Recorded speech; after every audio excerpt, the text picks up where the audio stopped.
Stress is the number one factor for your energy and well-being. Today, I'm going to talk about what stress is actually doing to your body physiologically and biologically, and what can we do to actually fix this stress. You're watching the Dr. Jake podcast.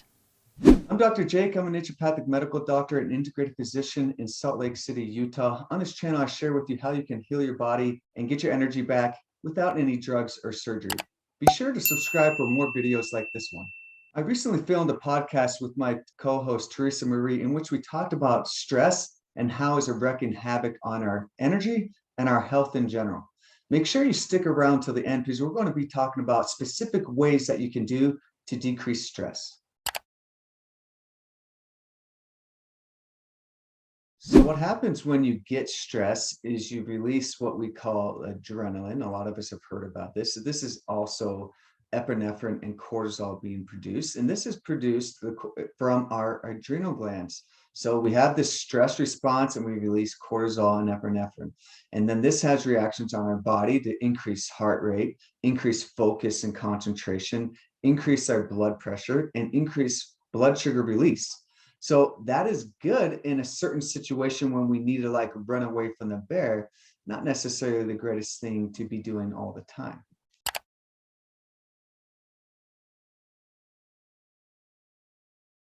Let's say you feel horrible when you're stressed out. You don't really like the feeling that you have lack of control, or you don't like your feeling that you're jazzed up, or your heart is racing and your blood pressure is up and you can't sleep and you're anxious and all these things that can happen from stress.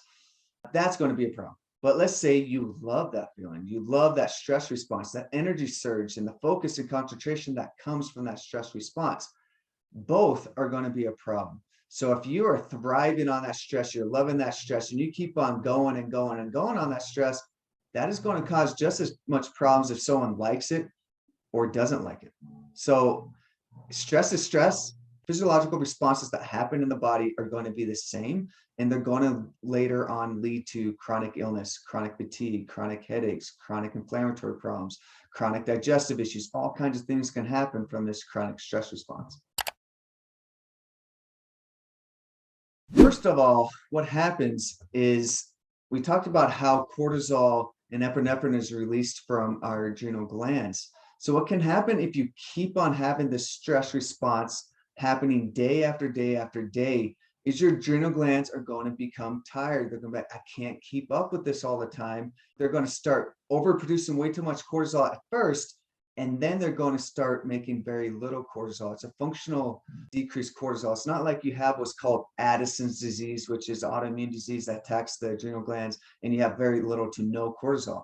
It's just a very low amount of cortisol, and you don't have the right amount throughout the day that you need. So like you have three different stages of adrenal fatigue. You have stage one, it's just very normal. You have a stress response in response to a bear jumping out of the forest, etc. But stage two is when you have that bear jumping out of the forest all the time and you really aren't ever really calming down. You lead to stage two. That makes you feel like you're fatigued and you're like wired but tired. That's what stage two adrenal fatigue is. And then if this continues, you get in stage three, which you're making very little cortisol at all, and then you're just like dragging, you're tired and depressed all the time. So this is what can happen when you are stressed all the time, is you're just going to be not feeling your best. You're not going to feel very energetic. Your brain's not going to work very well. You're going to feel more anxious. You're not going to sleep very well. You're also going to have blood sugar issues, and high blood pressure issues are very common with this, because when you release cortisol, you're going to release sugar from your liver, which is then going to keep your blood sugar up all the time. And then you're going to have a lot of blood sugar crashes too. So you're going to eat food and then you're going to have to eat more food because you have a crash, or you get lightheaded and dizzy and you need to eat maybe every hour because you're stressed out of your mind and you're having these crashes all the time. These are some of the symptoms that happen from the long-term stress that happens in the body. If you are someone that is thriving on it and doing it all the time, this does not mean that an adrenaline junkie is going to have problems. So they're periodically, they like things that stimulate that stress response, like they like snowboarding or biking or whatever, these short-lived type of things.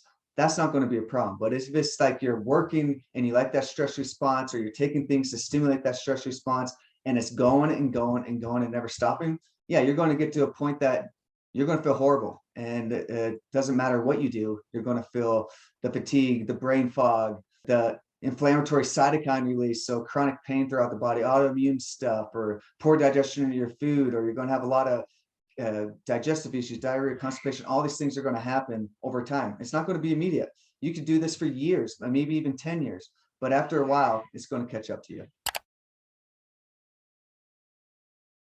This happens all the time. I have patients coming to me that either are stressed and they want to decrease their stress and they're doing this, or they are tired all the time and they're doing this and they're stressed on top of that, is that they love their caffeine. We are a highly caffeinated society. We are also a very stressed out society. So say we're stressed and then we drink some caffeine. So what does caffeine do to the body? It actually releases our stress hormones. That is what makes us feel good. It releases cortisol and epinephrine that increases energy, focus, concentration, and you like that. A lot of people do. That's why we're highly caffeinated.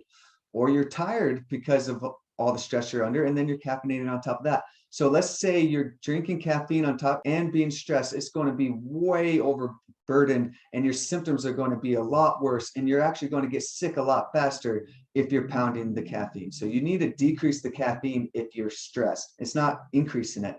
You need to find other options to increase your energy production.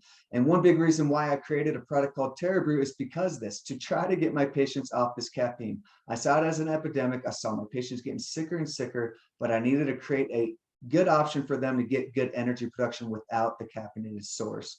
So yeah, we need to lay off the caffeine a little bit.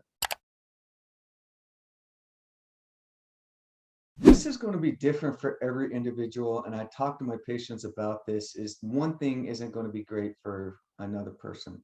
So many times exercise is great for people that need to decrease their stress response. A lot of people respond well to that.